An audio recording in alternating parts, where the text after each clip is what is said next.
दिसंबर जब भी आता है वो पगली फिर से बीते मौसमों की तलखियों को याद करती है। पुराना कार्ड पढ़ती है कि जिसमें उसने लिखा था, मैं लौटूंगा दिसंबर में। नए कपड़े बनाती है, वो सारा घर सजाती है। दिसंबर के हर एक दिन को वो गिन गिन कर बिताती है। जो ही 15 गुजरती है वो कुछ कुछ टूट जाती है, मगर फिर भी पुरानी एल्बमों को खोलकर माजी बुलाती है।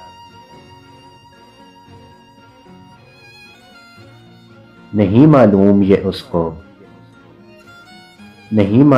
उसको कि बीते वक्त की खुशियां बहुत तकलीफ देती हैं, महज दिल को जलाती हैं।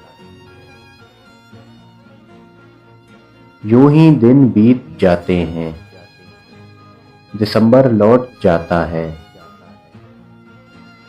मगर वो खुशफहम लड़की दोबारा से कैलेंडर में दिसंबर के महीने के सफ़े को मोड़कर फिर से दिसंबर के सहर में डूब जाती है कि आखिर उसने लिखा था, मैं लौटूंगा दिसंबर में।